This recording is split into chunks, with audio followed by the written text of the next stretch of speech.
What if everything you've ever believed about happiness was a lie?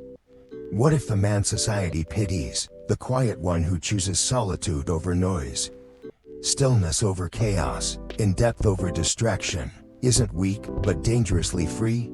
In a world obsessed with applause, likes, and validation, he is the anomaly. He doesn't chase attention, he commands presence. He builds a kind of life that doesn't shout, yet echoes through time, a success not measured in zeros, but in peace, a wealth not held in wallets, but in wisdom.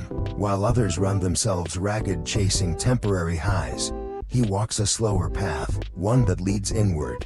And maybe, just maybe, he's not the fool. Maybe he's the only one truly awake. Welcome to Shining Mirror-LVB, where truth cuts deep, and the soul finds its reflection. The power of separation. The modern world worships connection like a new religion. People measure their worth by followers, by midnight notifications, by fleeting likes that vanish as fast as they appear. But there is one man who chooses none of that. He doesn't live to be seen. He lives to understand himself.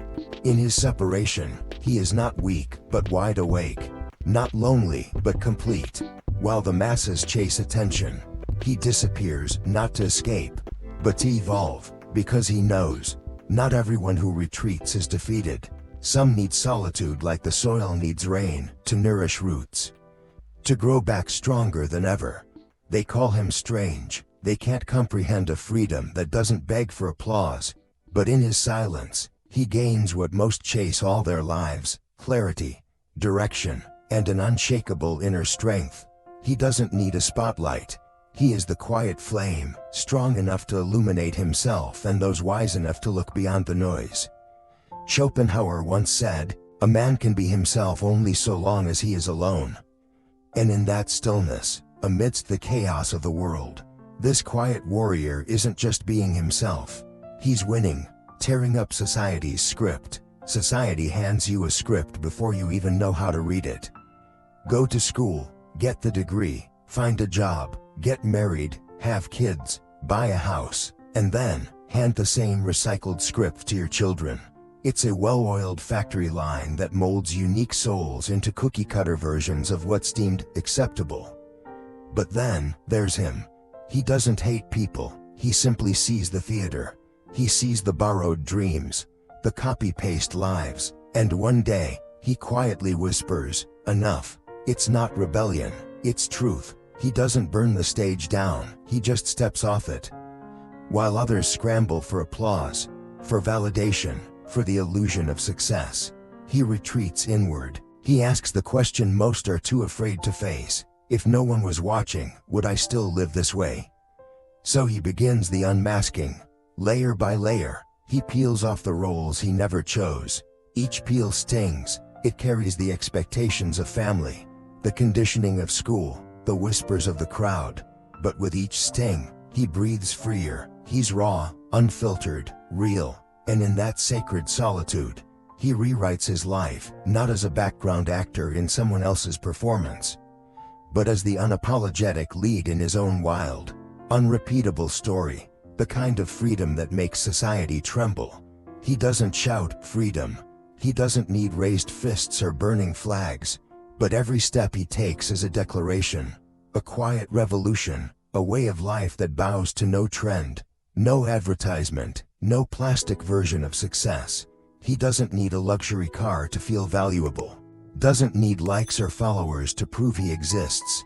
He chooses clarity in a world drunk on filters, fame, and false standards molded since birth. He refuses to be a puppet in society's glittering circus. He's not seduced by the sweet voice of lying commercials or pulled by trends that vanish like smoke. While the world chases illusions, he walks slowly, but each step is intentional. His freedom isn't about doing whatever he wants. It's about not being a slave to fleeting desire. It's about not being manipulated by fear of being left behind, of being different. Not everyone understands him, and that's okay. Truth often walks alone before it's embraced. And the system, it trembles, because it can't control him with praise or punishments. He doesn't buy happiness, he builds it with inner discipline. He doesn't need armor, he lives from the core. As Marcus Aurelius once wrote, "Nowhere can man find a quieter or more untroubled retreat than in his own soul."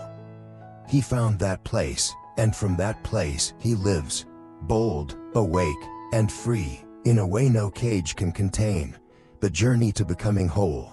We grow up in a world that teaches us to be perfect. Be positive, be nice, be strong, but no one tells us the truth.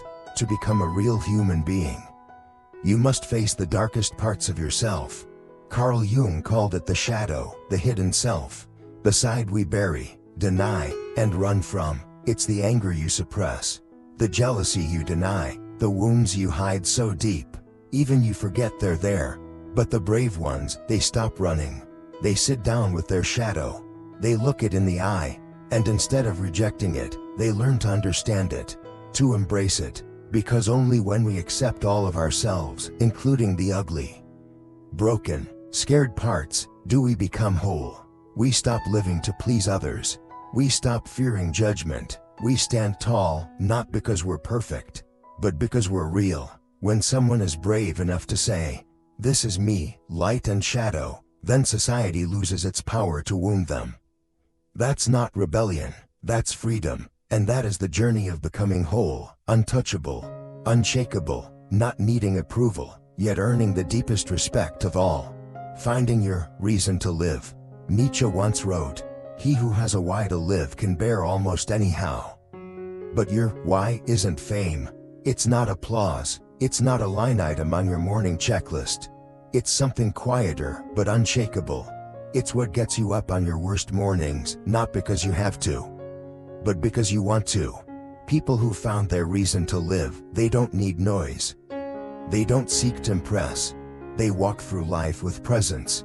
Every step they take, every word they speak, carries weight. Others may not notice, but they feel it in their bones. That's a quiet kind of fire, one that needs no gasoline from the outside world. In a society obsessed with status, speed, and performance, the person who dares to ask, "What truly matters to me?" is the freest of all. They don't race the clock, they set the tempo of their own journey.